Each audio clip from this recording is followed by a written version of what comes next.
You left one email half-written. The cursor is still blinking somewhere behind your other windows, and somehow, it feels louder than finished work tonight. Maybe it's a form you abandoned at the final question, or laundry folded into categories that never quite became drawers again on Sunday. The odd thing is, you may not be actively thinking about it, but when the room gets quiet, the task seems to raise its hand. Soft and Hale psychologists have argued for nearly a century that unfinished tasks create a kind of tension, a little unfinished loop in attention. Awake. That story begins with Bluma Zeigarnik, who reported in 1927 that people recalled interrupted laboratory tasks better than completed ones in her early experiments. A year later, Maria Avsiankina described something slightly different. When interrupted, people often drifted back and resumed the task without being asked afterward. Popular psychology fused those findings into one slogan: unfinished tasks stay in memory. But the original story was never quite that tidy in books. In 2025, Romain Ghibellini and Beat Meyer separated the two claims, remembering unfinished tasks and returning to them when possible in experiments. Their meta-analysis found no reliable overall memory advantage for unfinished tasks, despite the famous name attached to the effect today across studies. But they did find a general tendency to resume interrupted tasks, which points toward motivation more than storage in memory and intention.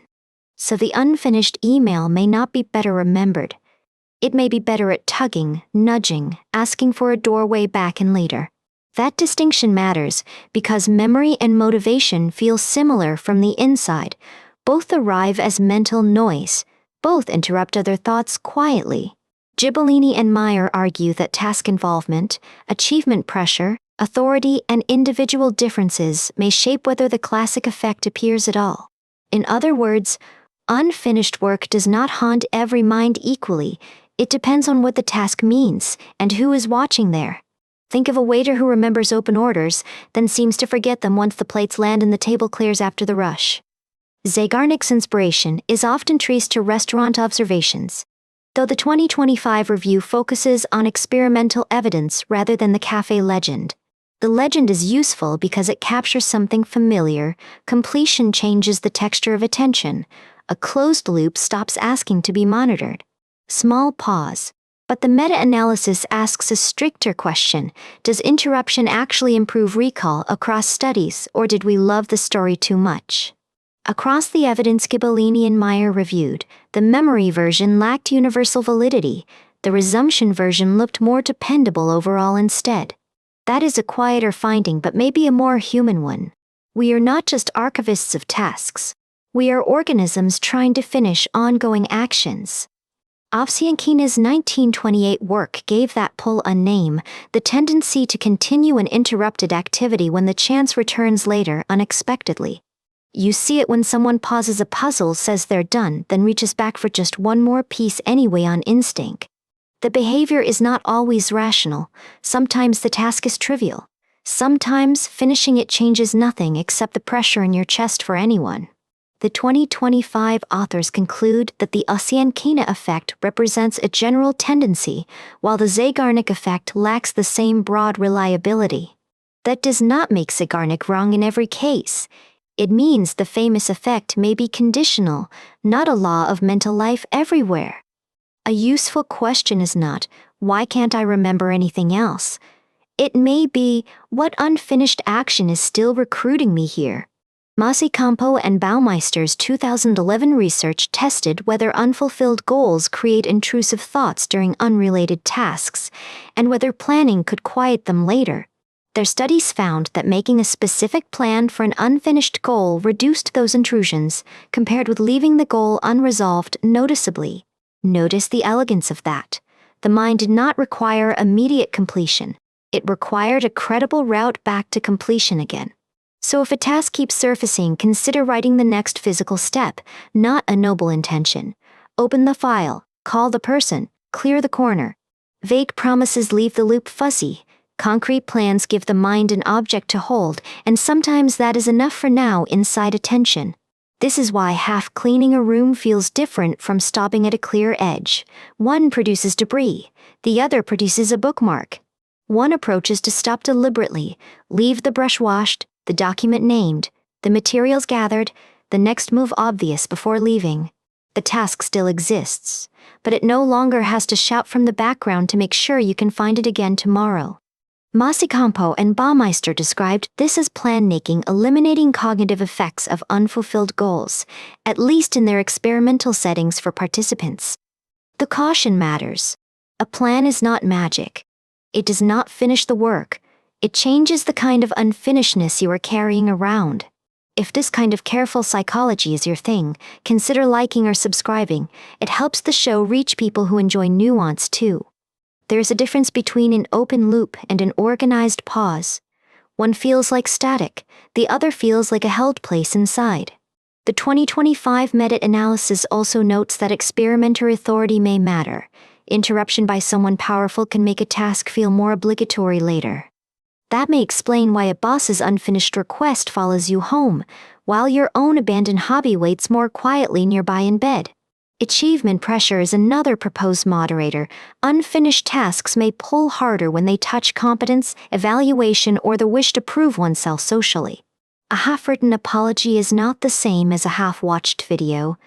The interruption borrows force from what the task represents inwardly, too. Quietly. Sometimes the pull is not about the task at all. It is about the self you are trying to become through it. Quietly. Cipollini and Meyer also discuss task involvement. Work that feels personally absorbing may leave a stronger urge to resume after interruption later.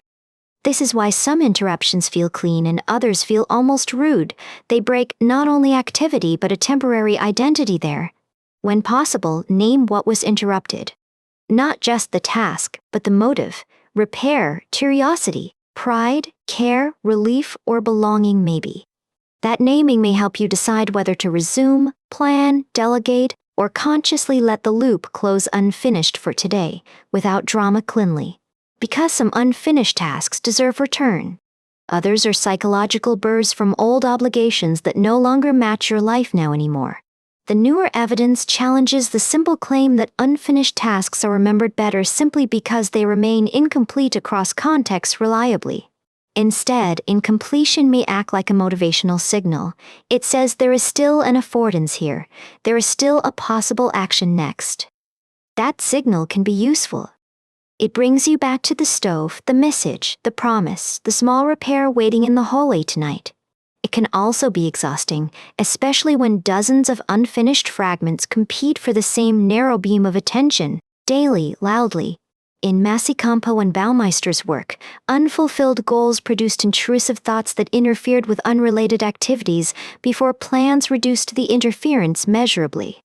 If your mind keeps returning to a task, consider asking for the smallest trustworthy plan, not the largest heroic effort tonight. A trustworthy plan has a when, a where, and a first move. It is boring on purpose. Boring plans are easier to believe later. The unfinished task may calm down because your mind no longer has to rehearse it to keep it alive overnight, alone. Gentle laugh. This is less glamorous than conquering procrastination. It is more like giving a restless dog a mat by the door patiently. The 2025 review does not erase the Zeigarnik effect. It narrows it, separating a fragile recall claim from a sturdier resumption pattern historically. That narrowing is good science. Famous ideas should survive contact with messy evidence or become more precise because of it slowly. So be careful with the pop version. Unfinished tasks do not automatically tattoo themselves onto memory. They may keep inviting action instead repeatedly. And that invitation can feel like anxiety, guilt, curiosity, or momentum depending on the meaning wrapped around the task itself today. Try sorting unfinished things into 3 piles first. Finish soon, plan clearly, or release deliberately. The categories matter more than the quantity. For tasks tied to money, health, or legal consequences, consider getting professional guidance rather than relying on motivational tricks alone, safely. For everything else, the question becomes more intimate. Is this task asking for completion, or merely asking to be acknowledged honestly? A book left open on a chair can be an accusation. It can also be an invitation, depending on how you stopped now. If you want to stop without being followed, leave a re-entry cue, the tool ready, the next sentence started, the decision named clearly. This fits the planning research. Specifying the path forward may reduce the mental burden of keeping an unfulfilled goal active later. Closure, then, may not mean finishing everything. It may mean giving the unfinished thing a shape your mind can trust temporarily. The email still waits. The room is still half clean. The form still has one blank corner. But the itch has changed in silence. It is no longer a ghost task drifting through attention. It is a task with an address and a doorway back. Maybe that is the real lesson of unfinished work. Not that memory loves incompletion, but that action hates being left without a path instead. The mind keeps calling your name when it cannot tell whether you paused, quit, forgot, or still intend to return soon. So the next time a task follows you, listen closely. It may not be asking to be remembered. It may be asking for a way back tonight.